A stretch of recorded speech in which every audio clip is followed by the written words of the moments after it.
Montreal Canadiens. Montreal Canadiens. Le Montreal Canadiens.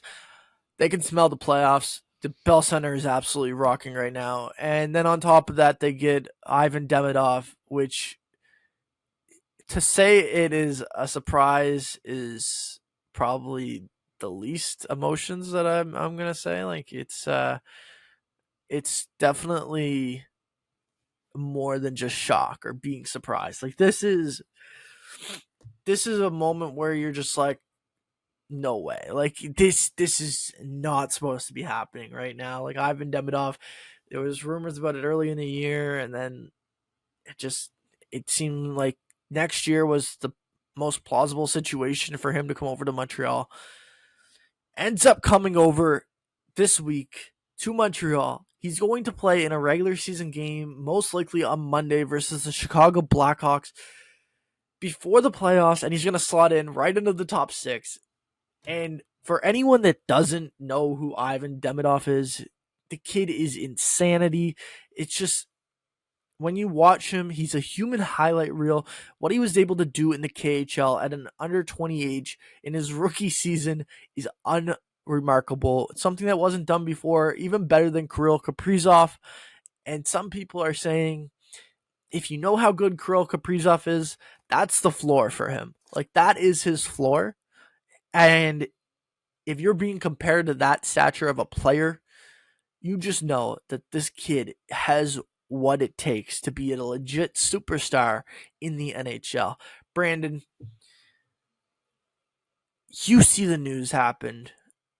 Were you shocked that, like, as someone that's not a Montreal Canadiens fan, like, and like someone that, like, obviously we all follow sports and we're sports journalists, but like, to see that news come across, like, are you like surprised to know like that like this came across this quickly and like they actually the Canadians will be playing with Ivan Demidov this season? Yeah, like give me your thoughts on this. No, I mean, I was kind of surprised. I mean, I think it seemed like a foregone conclusion at the beginning of the year that he was going to stay in Russia and finish out, his contract potentially within the KHL. So I think to see it with so few games left, especially to see him kind of come over immediately and now, yeah, like you said, he's going to jump into the lineup and try to help the team as fast as possible. It feels like he's a college free agent at this point. Like, this is Yeah. typically the time we saw last week. We had a bunch of guys sign after the college season ended. And now, like, yeah, now you're seeing a guy who is on another level compared to what some of these Yeah. college prospects are being touted as. So Like, yeah. it's definitely a huge shot in the arm for the Canadians. The minute he steps out on the ice, he projects to be one of their better players already. So I think it's fantastic for the organization. It's great for the league to see more guys come over from the East, and you want to see what this kid can do right away if he can really jump in and if he can handle the NHL game, if he can handle the NHL playoffs right away. It's going to be fantastic to watch, and at least it'll give us a little bit of a glimpse into what this kid can be in the future. Yeah, and listen, like let me be clear here. His usage, like,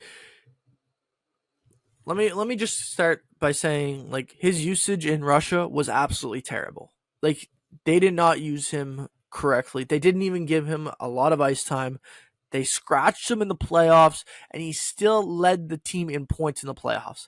He had 5 points in 6 games during the playoffs. In a terrible situation in Russia, where he was not treated like a star player that he is, or at least like given the freedom to like actually play more, he turned out to put out some massive numbers. Like I said, even better than Kirill Kaprizov. So coming to Montreal, do you expect him to treat him the same kind of way this first like going off, or do you expect, hey, kid, go do your thing. We're gonna back you. Go play top 6 minutes. Go be an effective forward, and we're not gonna just like say, okay, you're young. You're too young for this. You're gonna ride the bench and you're gonna learn how to actually play the game of hockey. Which way do you think it's gonna lean in Montreal? Well, I think the way that Montreal plays, I think it's more to his advantage to get the opportunity to go play on like a second line and maybe get a little bit opportunity with some of the top offensive talent.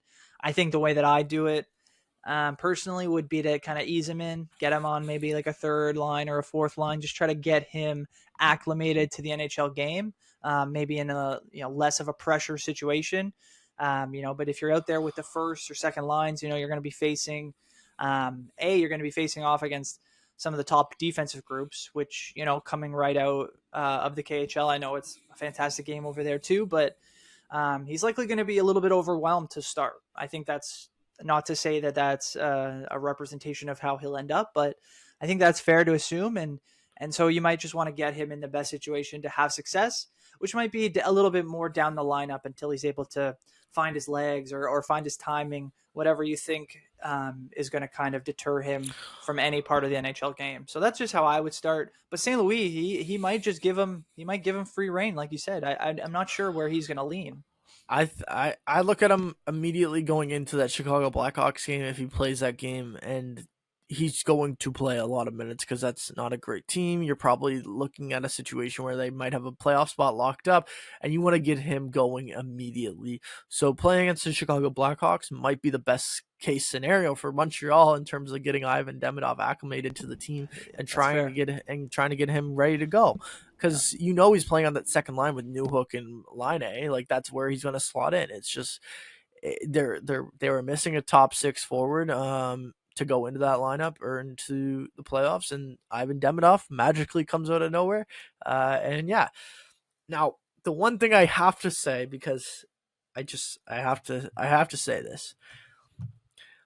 Let me tell you, the Montreal Canadiens for the next 5 years might have the greatest outlook because you have Elaine Hudson, you have Cole Caulfield, you have Nick Suzuki, the captain, you have Yurov Slavkovsky, the first overall pick from 2022.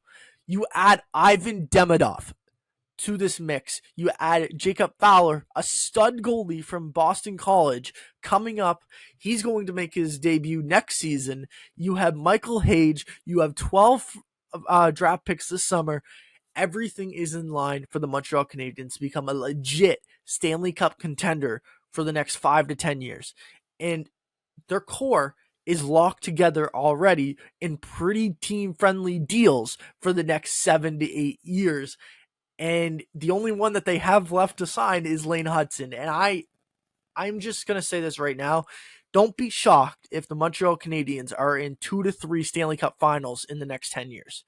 I see that because the way that they built this team, the way that they have the core, they are just missing a second line center. Like I've talked about it off camera. If you get that second line center, that defense, you still have David Reinbacher on the way as well, the former fifth overall pick from 2023. The prospects are loaded for this team to just take advantage of, and everyone wanted Marty St. Louis fired. Everyone wanted Marty St. Louis fired 2 months into this season.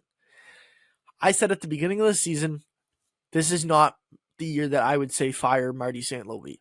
This is not the season. Because there was no expectations in terms of where this team was actually going to be. In my opinion, this team was not ready for the playoffs coming into this year. You did not think they were going to take this jump. Next year is when you thought, okay, this is when you have to take the jump.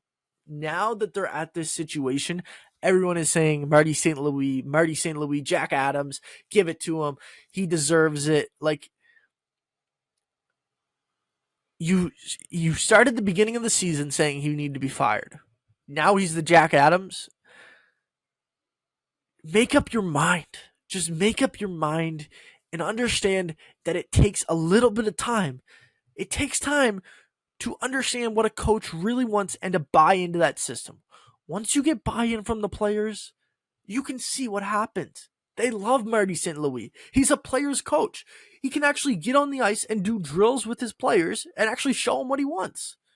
I'm not taking away from older coaches, but I think that's highly crucial when trying to show a player like Cole Caulfield. I remember this play exactly. Hey, instead of like just automatically shooting the puck on a one timer, what if you fake the shot, go around the defender, and then get the shot off? Oh wait, he does that. He does that the next game, and he scores off that. Like there's players that can relate to him better because he's able to show what he wants and what the players can understand that he actually needs from them. I I know that's a little bit of a rant, and I understand that, but if you're any other team in the league, do you think there's a better 5 year, 10 year outlook than the Montreal Canadiens right now? No, I mean it's hard to project based on that. Like I think you're right. Like the team is in a great spot. They've got a ton of young talent and they've clearly been able to figure out a way to bring the most out of its players, whether that's through coaching, whether that's through just roster construction.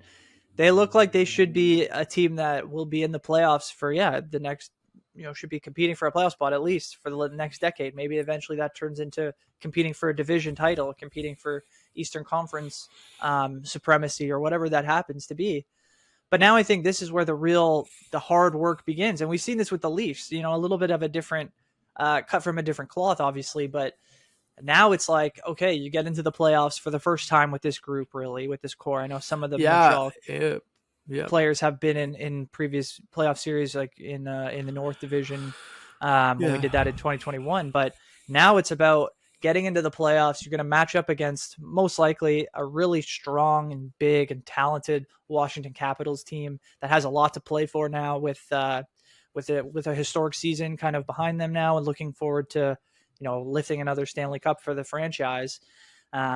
We have to see how they play against a team like that before we can start to see what the path forward is in terms of winning in the playoffs, because it's great to have a lot of young talent that looks like it could blossom, but it has to work throughout the entire year, right? Like we've seen so many teams become regular season merchants and then they flame out in the playoffs because they're just not built the same way.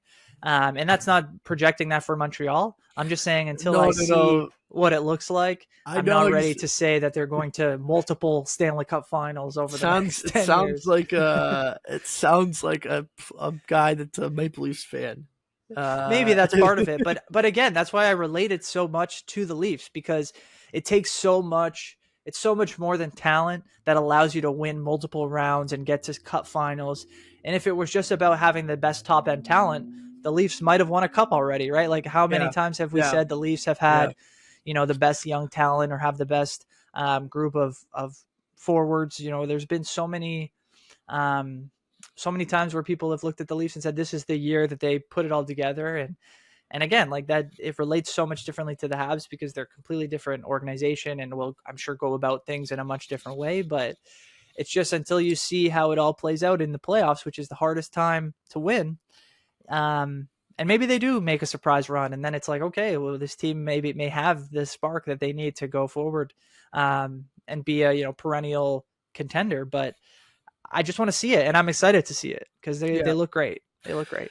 So, news on Ivan Demidov as we're talking about this. He has gotten his visa papers and he's on his way on a plane right now to Toronto to join the Habs when they arrive here on, I think it's Saturday morning. They would get in late Friday night. He's going to arrive here around 4 o'clock this afternoon. This is Thursday afternoon. Awesome.